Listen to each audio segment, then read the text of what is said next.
Hello friends, Bishop Tom Dowd here with another video of Catholic teaching in 10 minutes or less. I'm continuing my series, Catholic Marriage for Non-Catholics. It's not really about Catholic marriage, it's the Church's teaching on marriage that I'm trying to share by providing a series of insights.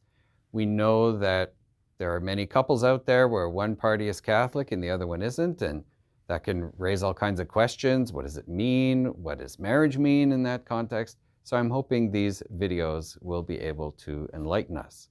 The insight I'd like to share in this video, this is really essential to the Catholic understanding: there is no marriage without consent. In other words, from the Church's point of view, there is no force in the world that can substitute for the consent of the parties who are getting married.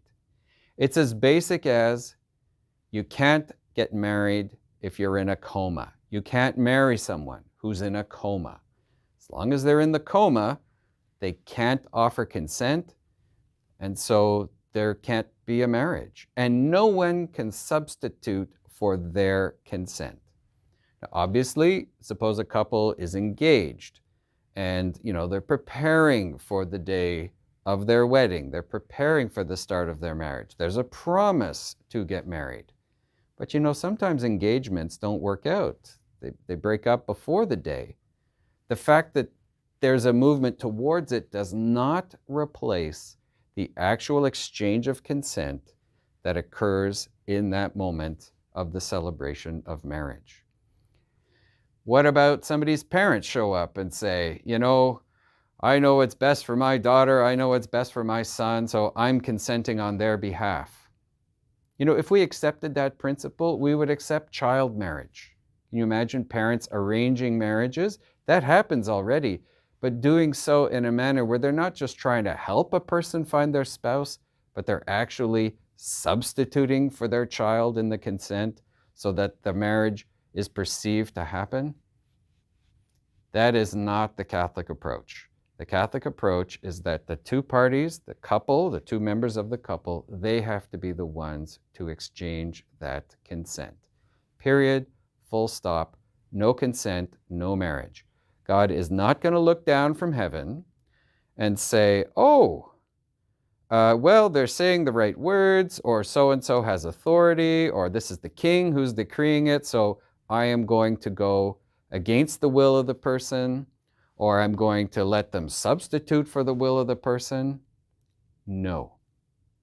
I don't care if it's an emperor, a king, a dictator, whatever.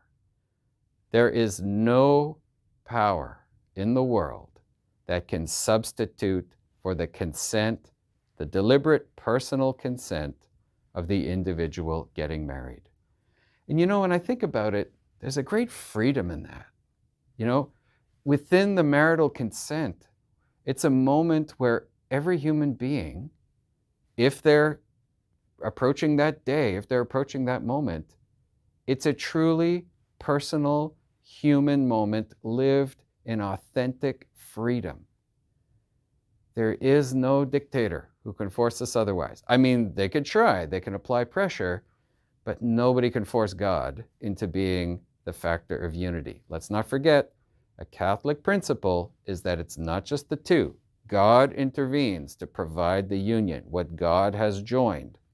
And so consent is absolutely necessary. And I hope that brings us all peace. Now, of course, the quality of that consent can be an issue. How free was it? How informed was it? How mature were the people involved? We'll get into that in future videos.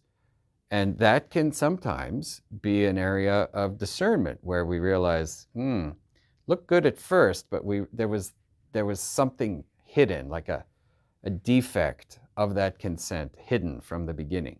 But that's a bigger question. For now, I just want to emphasize, for those of you preparing for marriage, for example, that the Lord is looking into your heart, and He's looking to see that your yes is true, that when you offer that word, that it's coming from you.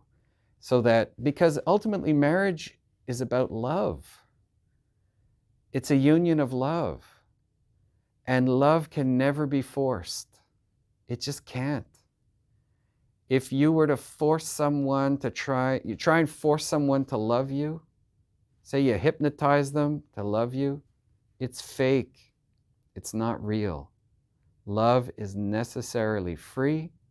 And so marriage, if it's a union of love and not just some kind of social contract, from the Catholic Church's point of view, that consent is necessary. And that's what God wants, so that we can have marriages that have the potential to be unions of genuine love.